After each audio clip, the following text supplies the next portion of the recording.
الرحمن الرحيم. السلام عليكم أعزائي تلاميذ الصف الأول.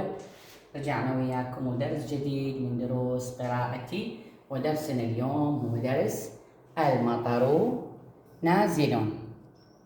أعزائي التلاميذ، قبل ما أبدأ بالدرس يجب علينا أن نراجع الحروف السابقة اللي خدناها إلى درس المطر نازل. أهم فقرة من فقرات الدرس هي أن نراجع الحروف، وأيضا هاي الحروف نربطها مع الحروف الصوتية الطويلة وأيضا الحركات، ونكون المقاطع لكل الحروف السابقة اللي خدناها. وإذا عندنا حرف جديد نضيفه. اليوم ما عندنا حرف جديد حتى نضيفه إلى حروفنا. اليوم عندنا موضوع التعريف. قبل ما أشرح لكم الدرس وأقرأ، نشوف قصة الدرس هنا. المطر نازل. كل احنا شايفين المطر لما ينزل من السماء. هذا الولد هنا يقول المطر نازل. شوفوا هاي المظلة على راسه حتى ما يتبلل من المطر. المطر نازل، البرد قليل. المطر نازل ولكن البرد قليل. هنا هذا الولد يقول أنا أريد المطر. هذا الولد يقول أنا أريد المطر، وأيضا الورد يريد المطر. ليش؟ لماذا؟ لأن ماء المطر مفيد. المطر يخضر الأرض ويروي الزرع ويغسل الأشجار وأيضا يملئ الأنهار. إذن المطر هو نعمة من نعم الله سبحانه وتعالى. هذه قصة درسنا عن المطر نازلون. الآن نأتي إلى موضوع درسنا. موضوع الدرس هو التعريف.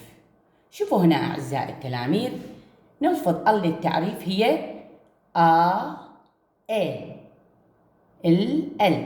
هنا الألف عليها الفتحة، شوفوها لفظها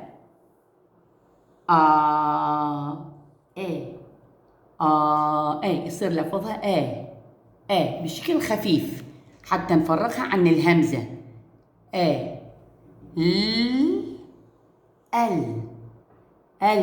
هذا هو لفظ مقطعنا الجديد. هذا يأتينا بهذا الشكل في بداية الجملة. عندما أبدأ الكلام يكون هذا شكله: المطر نازل، الولد يقول. هنا عندي شوفوا التعريف اجتني في بداية الجملة، في بداية الكلام، فتكون بهذا الشكل. نلفظ الآ مع الفتحة والال مقطع الولد يقول. أيضا هنا المطر نازل، البرد قليل. شوفوا التعريف أتتني في بداية الكلام. نشوف هنا الجملة الأخرى: أنا أريد المطر. هنا أتتني في وسط الجملة مو بداية الكلام، نسميها همزة وصل. هاي هنا عندي شكل همزة الوصل، تكون بين كلمتين، ما تجيني في أول الكلام مثل التعريف اللي بالبداية اللي ألفظها. هنا ما ألفظها همزة الوصل، فقط مكتوبة. ولكن شوفوا لفظ الجملة: أنا أريد المطر، من الد إلى ال. شوفوا هنا مكتوبة، نقول همزة وصل نكتبها ما نقراها. عندنا نشيد للتلاميذ نقولهم همزة وصل محلاها. شوفوا شكلها حلو بالجملة موجودة، ولكن نكتبها ما نقراها. أنا أريد المطر، شوفوا موجودة ولكن ما قرأتها. هنا أتتني التعريف في بداية الجملة. شوفوا شلون أقولها: الورد. احنا ماخذين ورد ومر علينا، خلينا لها التعريف صارت الورد. يريد المطر. شوفوا صارت هنا وصلت بين يريد المطر. هنا كتبتها ولكن ما لفظتها، همزة وصل. يريد المطر. أيضا هنا شوفوا اجتني بعد كلمة ماء، فش تصير؟ ماء المطر. من الهمزة إلى اللام. هاي شوفوا مكتوب ولكن ما تقرأ. ماء شوفوا يريد دل، هاي هنا فقط مكتوبة. شكلها شلون نكتبها؟ بهذا الشكل. انتم ما ماخذين حرف الإص، تشبه الصاد الصغيرة ولكن مثلها بالطاء، هاي دائرة مالت الطاء. بهذا الشكل نكتبها. شوفوا أيضا أعيد كتابتها مرة أخرى. هذه التعريف تكتب بهذا الشكل، تكتب وتلفظ لكن هنا هاي ما تلفظ. شوفوا هذا شكل لفظها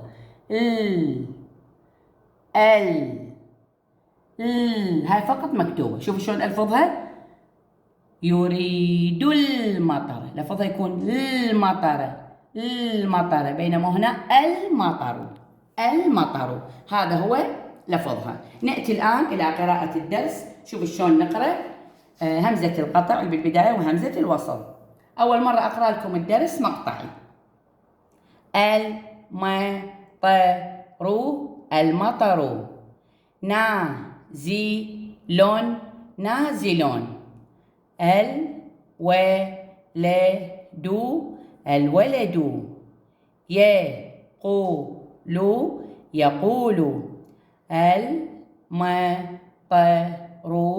المطر، نازل،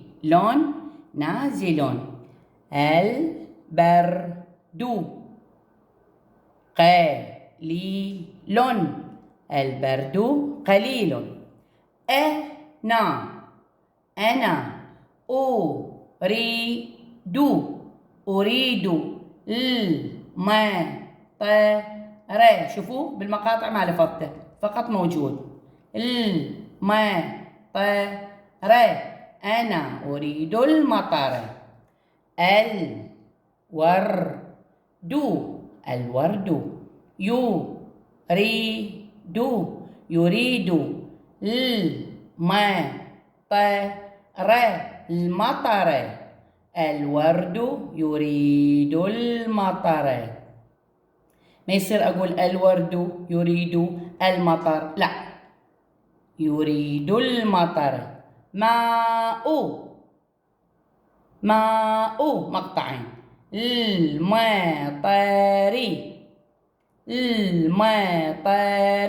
ماء المطر. مفيد، مطر، المطر. شوفوا شلون قريناها. المطر. هنا أتتني بعد كلمة ماء المطر، ماء المطر. نقرأ الدرس قراءة عادية وانتبهوا شلون نلفظ همزة الوصل بالدرس. المطر نازل، الولد يقول، المطر نازل، البرد قليل، أنا أريد المطر. الورد يريد المطر. ماء المطر مفيد. مطر، المطر، ماء المطر. أعزائي التلاميذ، حتى تفرقون بين الهمزة للتعريف. أكو بعض التلاميذ من تقول له اكتب لي المطر يكتبها بهذا الشكل، أو الولد، البيت، يكتبها هالشكل. المطر هاي بالإملاء. فحتى يفرق بيناتها من ترد له إملاء لا توضح صوت الهمزة، لا تقول له المطر حتى يفرق لا، المطر خلي تكون خفيفة. ولكن عندي الهمزة شوفوا كلمات واضحة، أمين، بينما هنا الصوت يكون واضح، صوت الهمزة. أمين، أيمن، أنا أقرأ، بينما هنا يكون لفظنا المطر. ماكو صوت للهمزة، أو المطر. هذه هي الملاحظة. نأتي الآن إلى فقرة تحليل كلمات الدرس الجديدة اليوم. هاي كلماتنا اليوم الجديدة بالدرس راح نحللها إلى مقاطعها. عندي أول كلمة المطر. شوفوا مقاطعها 4 مقاطع. للتعريف تعتبر مقطع. هنا مقطع صوتي بالفتحة قصير واللام ساكنة. هذا مقطع. المطر. ويا ريت التلاميذ يحاولون يقرون مقطعي حتى يسهل عليهم القراءة وحفظ الإملاء. المطر. وإذا مكسورة أيضا نفس الشيء، تكون مقطع وحدها، مطري أو مطر نفس الشيء. نازل 3 مقاطع. نازل مقطع قصير. نازل لا تطولوا حتى يصير ما يكتب الطفل اللي بدل الكسرة مثلا نازلون، لا نازلون حتى يفرق بين الحركة والحرف، لأن أكثر التلاميذ بنقول له اكتب نازلون راح يكتب لك نازي بالياء لون، فأنت قصر المقطع حتى يفهمه. نازلون البرد. كلمة البرد 3 مقاطع. البرد هنا مقطع ب، الراء ساكنة فتكون وياها بر. الولد أيضا الولد 4 مقاطع. أيضا كلمة الورد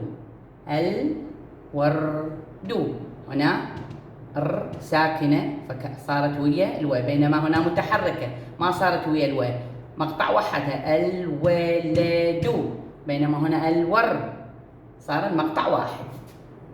الورد 3 مقاطع. يريد مقطع طويل شوية أطوله حتى يفرق بين الياء والكسرة. يريد.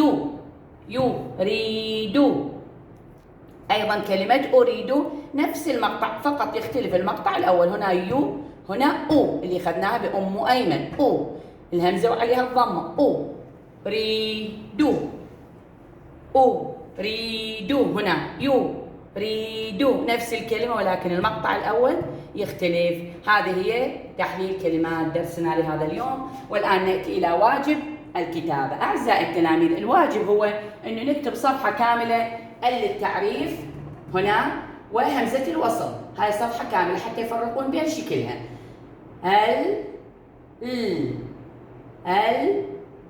هنا باللفظ فقط اللام. وأيضا صفحة كاملة عندي الكلمات الجديدة اللي هي المطر، نازل، البرد، الولد، الورد، يريد، أريد. أيضا يكتبوهن صفحة كاملة، تصير صفحتين هاي ويكتبوها حتى يحفظون إملائها ويعرفون مقاطعها ويقروها. وأيضا صفحة كاملة درسنا الجديد المطر، نازل، يكتبوه مرتين بالدفتر.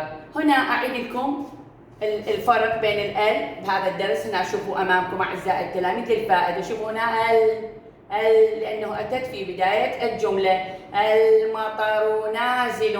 هنا ايضا في بدايه الجمله. البرد قليل. لفظتها.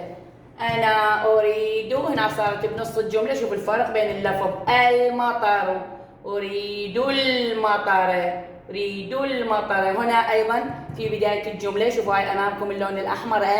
هاي تقرا لو ما تقرا؟ نعم تقرا، الالف واللام. ليش؟ لان جت اول الجمله. هاي خلينا نشوف اول الجمله. هنا في وسط الجمله بين كلمتين تكون همزه وصل. الورد يريد المطر، يريد المطر راح يصير المطر. ماء المطر، هنا أيضا همزة وصل. ماء المطر مفيد. انتهى درسنا لهذا اليوم. شكرا لكم وإلى اللقاء في دروس أخرى إن شاء الله.